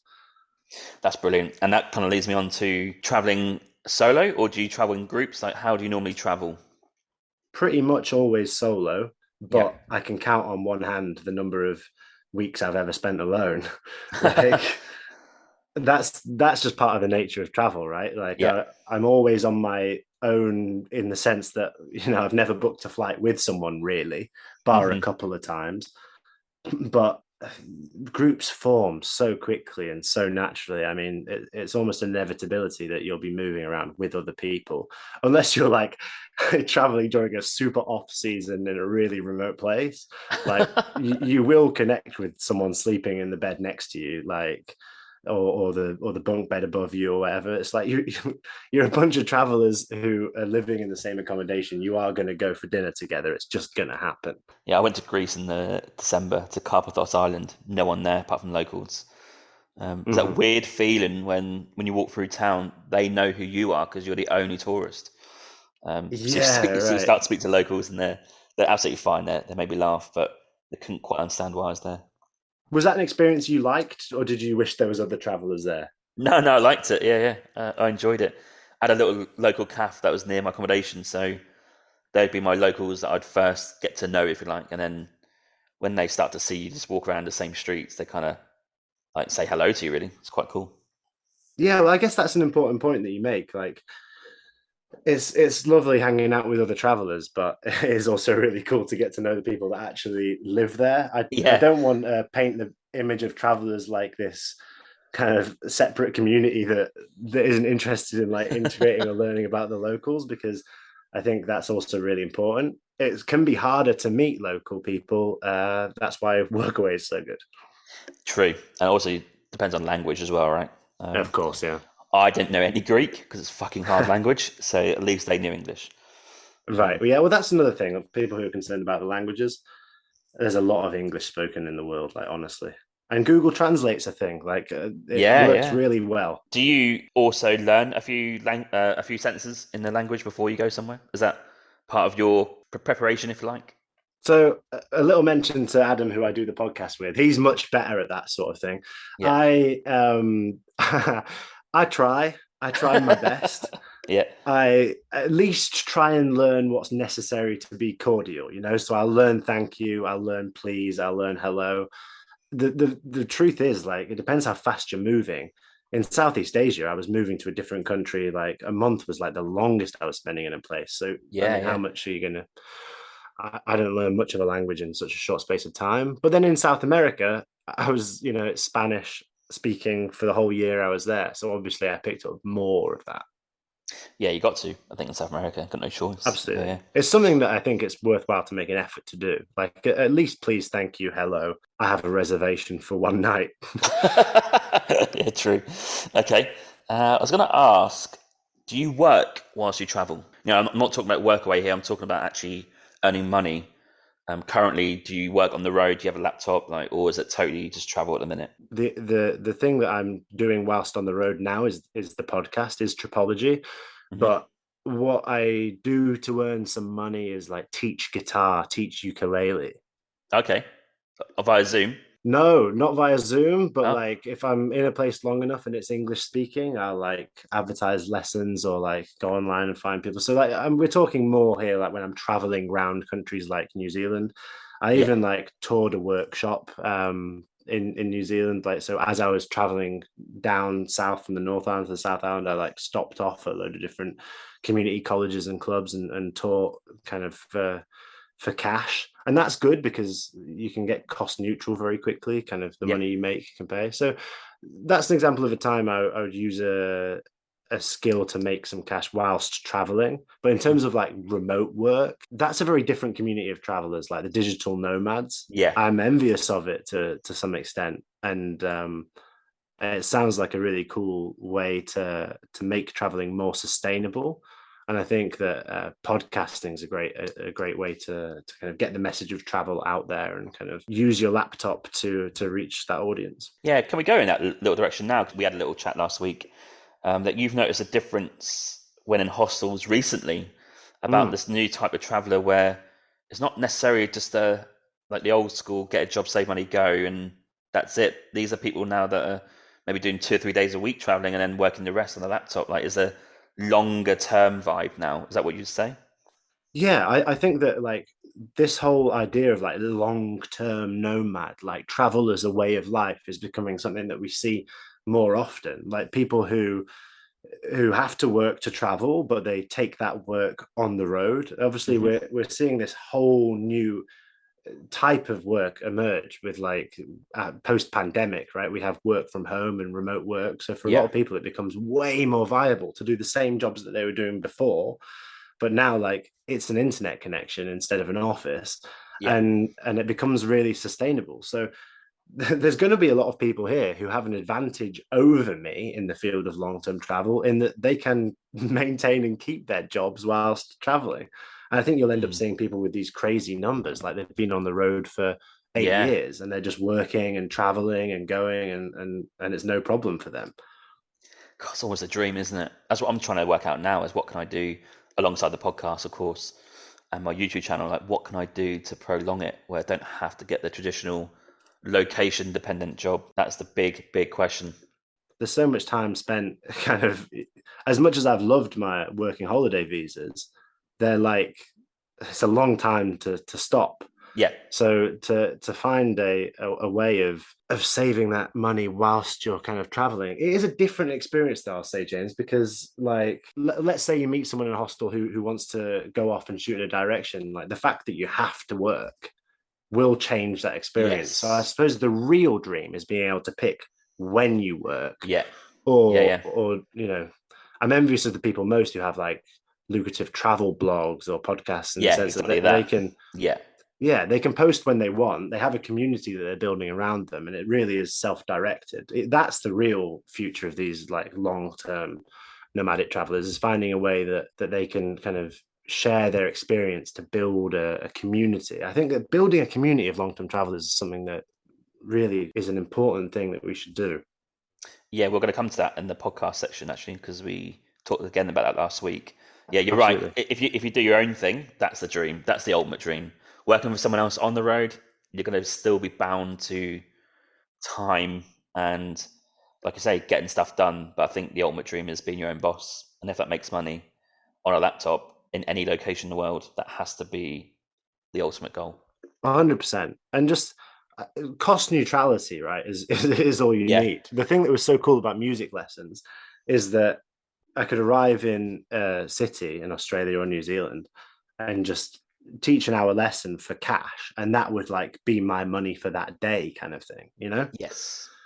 Whereas in a traditional job, you kind of wait a week for your wage, or you wait a month for your wage, and then you've got that month to spend that money. You have to be saving up more money while you're doing that, or it runs Yeah. out. So Yeah. it's like there's a perpetual treadmill, but like cash jobs, Dream. they're really useful. Yeah. I do travel with a ukulele quite Oh yeah. often. Yeah.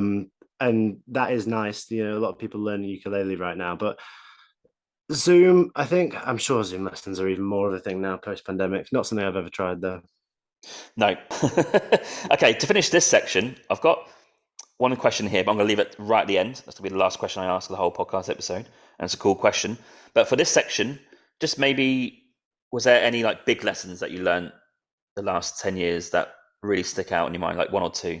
It could be anything about how you traveled, the logistics, meeting people, just anything that could really help someone.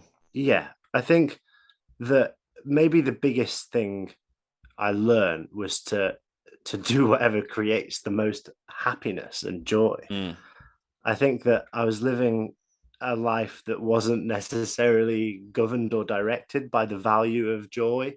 And traveling taught me that, like, as long as you're leaving every space a little bit better than you found it, or leaving someone's life a little bit better than before you were in it, like that's how you measure that you're on the right path. And I used to spend so much time worrying about whether I was living extraordinarily or Ah, yeah. like making a difference or all that stuff. But really, it all boils down to kindness and happiness. So I started out traveling as a selfish experiment in like, I'm going to do what makes me happy for a little Mm. while. I'm just going to go and do what makes me happy, and screw everything else. It's going to be for me. It's going to be this gift to myself. I'm going to go traveling. But what you learn quickly is that by doing what makes you happy, I mean, that's just going to make the world a better place. You're going to do things for other people that make them happy. Really think that happiness is this infectious thing that you can spread, and that travel gives you opportunity to do that. It puts you in the way of so many different things and places and people. So I really just think pursue kindness and pursue happiness. Nice. Okay, that's fantastic. So we're going to drop in to the section about your podcast that you and Adam have created and are currently doing. So it's called the Tripology podcast. So first of all, can you tell us how you and Adam met, and then why did you start up this podcast, and what's your intentions? Yeah. So Adam, God bless him. I was living in an RV on my parents' property during the pandemic, figuring out how to get to Canada because I had a Canadian visa, but there Yeah. was no way of going to Canada without a job. So I messaged a farm in rural BC and said, like, hey, please, can you guys give me a job offer? I need to come to Canada. I've got a work visa. And who replied to me but the absolutely glorious person of Adam? And he basically said, yeah, come, I'm working at this farm. I'm from the UK too. I Yeah. got a job offer here. I need to find my successor. Come to the farm. So that was basically it. Like, he picked me up from the airport. The very first night I was there, we stayed up late into the night talking about travel, Hmm. and sort of just formed this real beautiful connection that centered around the idea that travel was everything to us. And the whole time we were talking, I was thinking, well, this could be a podcast. Yeah. And we later talked about that, and I pitched him on the idea, and he was on board. And it's just become the single most important friendship of my life in a lot of ways. He's a great person, and I wanted to share him with the world. So Tripology was born. And what do you intend to share with the podcast to help listeners? It's about community building for me. Like, Mhm. we want to build this community of people that see potential and possibility in the idea of long-term travel. So we want to kind of galvanize that community around the podcast, and we want to hear from people all over the world who have questions about backpacking, and help them to realize their potential and dream of going traveling for a long time. So it's a podcast where we share backpacking tips and stories from the road, but also where we answer any questions and talk to the community and sort of help people figure out how to quit mundanity and get out there. Yeah, and we talked about this last week, where I just don't think there's any podcasts out there doing it. I tried to do it with my sort of, I'm a backpacker vibe. I like to have that, but sometimes not. Sometimes there's caveats to that with our guests, but mostly trying to get that budget, quit your job, go and see something else out there that's new and different that will enhance your life. And when you come along and said that's what you want to do, and it's like that was your idea, I was like, oh wow, there's actually someone else in the Yeah, podcasting sector, trying to do that. I think too often travel is depicted as this like beautiful, Yes. serene, like look at this landscape, amazing kind of thing. But like oftentimes travel is like dirty and gritty and uncomfortable, and you haven't slept in a couple of nights, and it's this like crazy, somewhat anarchic, countercultural thing. And I think there's a subsection of people who not only want to go on that trip and have a sip of a margarita on a beach, but want to get down and dirty with the concept of sticking at it for a long period of time, Mm. living out of a carry-on bag, and booking a one-way trip to a place and just continuing the adventure. And that community, that's a special thing. That's a community Yeah, that yeah. you belong to, and I belong to, and Adam belongs to. And there's a bunch of people that, that's what they're about. And I just think we should form a great big group round the proverbial internet campfire and talk about that a little bit. Absolutely, could not agree more. Like my secret dream, if you like, is to create that travel community production podcasting. I don't know what you call it. I guess it's just a community where it's a collection of people talking about this sort of stuff, and there could be like different factions of that, and we all are connected around the world, but like via this internet, and we can all connect with listeners, and they can come on or come in, and I don't know, whatever it is. That just trying to collate that group of people, because it's a very unique sector of society, which I found in the podcasting world is not represented too much. There's a few travel podcasts out there, but it's not a huge section within podcasts, is it? It's never at top of the categories that you find on Spotify or Apple Podcasts. It's really sort of hidden deep down into like Yeah, places in absolutely. society.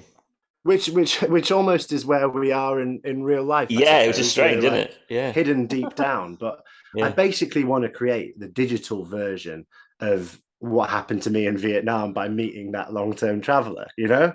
Love Like, that. Yeah, if I'd have had a community that in my Googling of like what shoes to wear, what bag to take, and how to get a cheap flight, if I'd come across something like Winging It Travel Podcast, something like Tripology Podcast, something like the community that you're describing, where I could be like, oh, okay, this isn't just 6 months in Southeast Asia.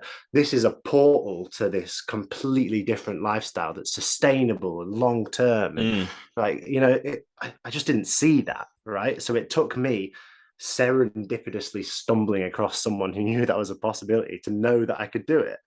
So why not create a digital space where we can guide you, me and Adam and you. We can say to people, hey, if you're at an office and you're thinking about going on a trip, just know that it's possible to do it for Yeah. far longer than you think, and we can help. Like, we can tell you all those little tricks that allowed us to do it.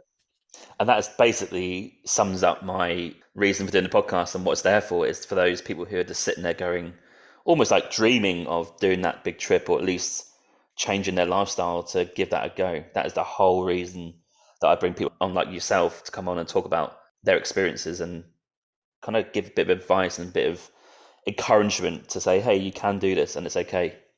That's the Yeah, whole well, it's something reason. we should do periodically as well. Like, it would be cool to touch bases and kind of figure out how we can grow this community. Like, I think that we should all, we're all in the same boat, so we should always stay in touch. Everyone, people can write to each other and talk to each other and come on podcasts and discuss this sort of thing. It's a conversation that needs to be ongoing. Yeah, agree with that. And then I want to ask also very quickly, do you just do episodes between yourselves or do you have guests that come on? Like, what's the vibe in terms of that?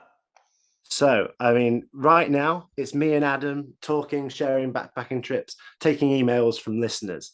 I'm going to head on the road in the very near future. Right, I'm going to North Africa next week or the week after that, Hmm. and then heading to South America for a little bit to do some more wildlife stuff. So undoubtedly, we'll be bringing people on the podcast, people I meet from hostels, people I meet from different working projects, and they can come on as well. I think part of the cool experience that Tripology is going to go on is right now me and Adam are having these conversations. Adam is in Canada. I Yeah. can't wait for the moment where, I'm in Belize and have someone on the podcast with me and we both ring up Adam and just talk to him about stuff. I think it's going to be great. Adam's living kind of vicariously through these travel experiences with the podcast. Right now, he's an incredibly experienced traveler with a wealth of experiences, and he's far more of an expert on certain types of travel than anyone else I've ever met. But right now, he's in Canada, so I love the fact that we can ring him up from all different places and share our experiences with him. That sounds great. Can't wait to see those episodes. That'd be awesome. Okay. Yeah. And do you have website or is it just social media and obviously the podcast platforms? Like, where can people find you? Yeah, so it's Tripology Podcast. It's on anchor.com/Tripology Podcast. It's also on Spotify, Tripology Podcast, and on all social media at Tripology Podcast. Fantastic. And I'll put links in the show notes so Thank you people so much. can click very quickly to find you. It's been a great chat. So I'm going to finish with some quickfire travel questions. These are normally your favorite things that you've experienced when you're traveling. I'll Okay. try to kind of shake them up a little bit, not do the same ones every week. Okay. Okay, so the first question I'm going to ask you is... Hey, yeah, just a quick one. I just want to say there are many ways to support this podcast.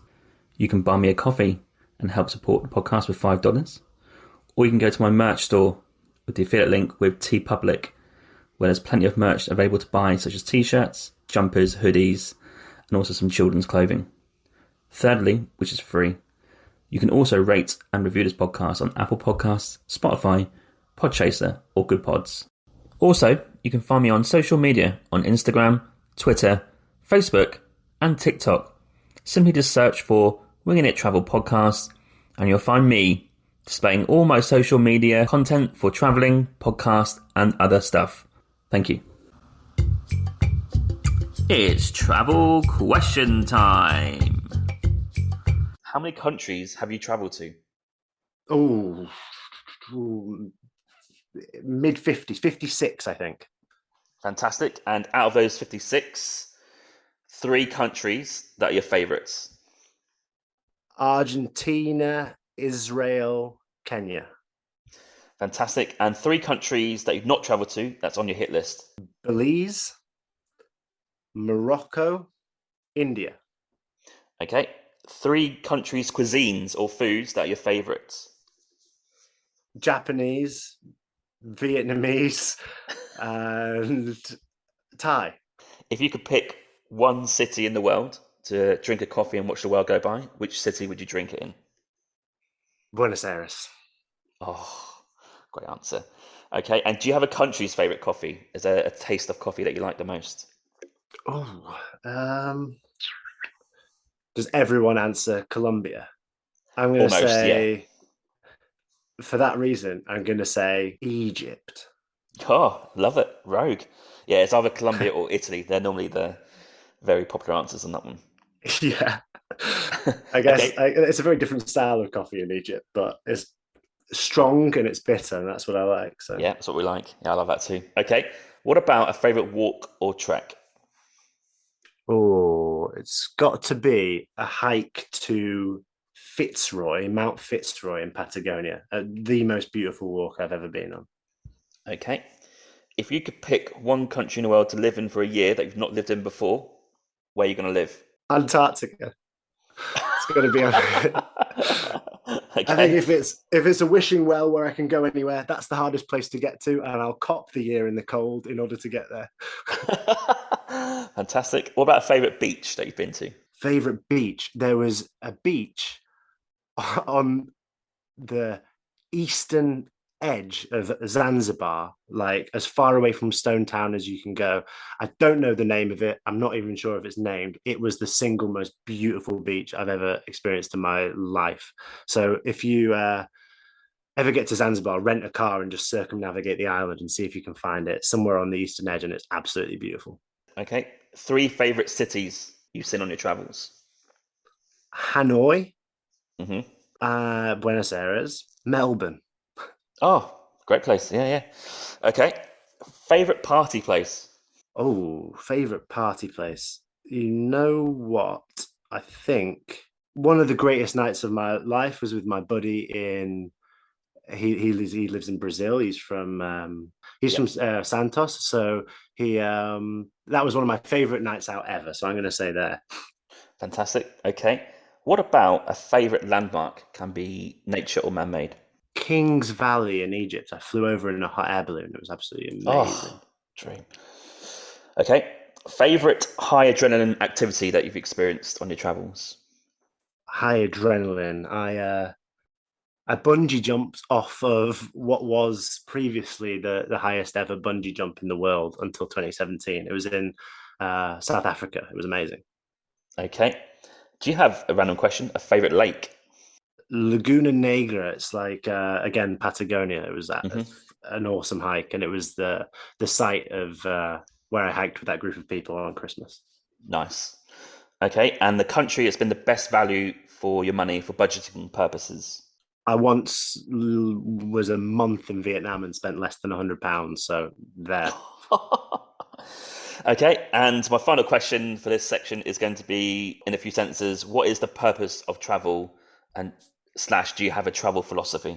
Yeah, I think that what I said about kindness is that a little bit. So I think for me, the purpose of travel is multifaceted and wide-reaching, but it's an embodiment of life itself. So the purpose of travel is to live, is to experience. And my philosophy, do whatever creates the most happiness, unless doing something that makes you miserable in the short term makes you even happier in the long run, like working in a potato factory for 3 months. Okay, Alan, thanks for coming on to the podcast. It's actually been one of my favourite chats. I'm not going to lie about that, because I feel like we have a similar outlook on travel and on life, and also similar experiences with certain countries that we traveled to. So I kind of feel like almost spoken to like a travel brother, if you like. So thanks for coming on, and I really appreciate you making time. Amazing. It's been such a pleasure to talk to you, and I'm excited about all the trips that you're going to take in the future, all the trips that I'm going to take. I'm excited about talking to them, talking about them with you, and thank you so much for having me on your podcast. I really appreciate it. No, thank you. See ya. See you. Thank you for listening to my Winging It Travel podcast episode today. You can find me on Instagram at James Hammond Travel or Winging It Travel Podcast. You can search for both. I release weekly clips of this podcast episode, as well as photos from the last 8 to 10 years of my travels. You can also follow me on TikTok, Facebook and Pinterest by searching Winging It Travel Podcast. I do release daily content to do with travel and the podcast throughout the week. Also check out my website, jameshammond.org. There's content about myself, my travels, and there's also a newsletter sign up as well as a contact form. Finally, please rate and review the podcast on Podchaser. This is my platform of choice. Alternatively, you can rate this on Apple or wherever you get your podcasts from. This really helps the podcast gain a bit of traction for the future in terms of guests and content. And I'm glad to see that you guys are listening out there, reviewing it and enjoying the content so far. Stay safe, stay humble, keep listening, keep traveling, and I'll catch you soon. Cheers, James.